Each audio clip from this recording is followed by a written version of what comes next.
നേപ്പാളിലെയും ടിബറ്റിലെയും മഞ്ഞുമൂടിയ പർവ്വതങ്ങളിൽ ജീവിച്ചിരുന്ന ഒരു നിഗൂഢമായ ഇരുകാലി ജീവി ഹിമാലയൻ ഹിമരേഖയ്ക്ക് താഴെയാണ് വസിക്കുന്നത് എന്നാണ് പറയപ്പെടുന്നത്.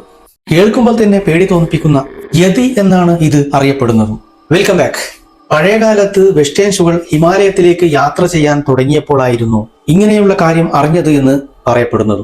1921 ഹെൻറി ഹ്യൂമാൻ എന്ന ഹിമാലയത്തിൽ പോയി മടങ്ങിയെത്തിയതിനു ശേഷമാണ് ഇക്കാര്യം പത്രപ്രവർത്തകരോട് പറഞ്ഞത്.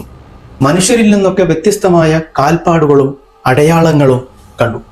അങ്ങനെ അവിടെ ഒരു ഇതിഹാസ കഥ തന്നെ പിറന്നു.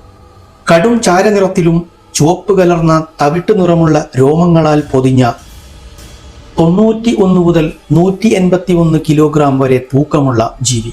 ഇതൊരു സാധാരണ ഭാരമാണെങ്കിലും പല ആകൃതിയിലും ഈ ജീവിയെ കണ്ടിരുന്നു എന്നാണ് പറയപ്പെട്ടിരുന്നത്. ഹിമാലയം അനുകരിച്ചുള്ള പല നാടോടി കഥകളിലും മറ്റും ഇതൊരു കഥാപാത്രമായും മാറിയിരുന്നു. വലിയ കുരങ്ങൻ എന്ന് വിശേഷിപ്പിക്കുന്ന ഈ ജീവിയെ ഒരു പ്രിയ സംസ്കാരത്തിന്റെ നിഗൂഢതയ്ക്കും ഊഹാഭോഗത്തിനും കാരണമാകുന്നു.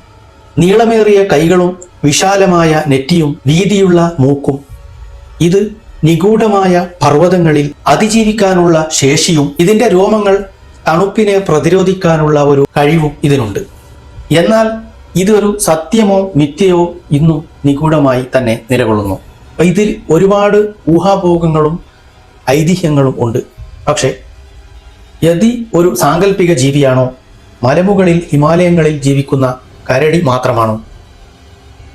ഇതും ഒരു നിഗൂഢമായി തന്നെ നിലകൊള്ളുന്നു. അപ്പൊ ഇതിനെക്കുറിച്ച് നിങ്ങൾ കമന്റ് ചെയ്യാൻ മറക്കരുത്. ഇനിയും ഒരു വ്യത്യസ്ത വീഡിയോയുമായി അടുത്ത അവസരത്തിൽ കാണാം.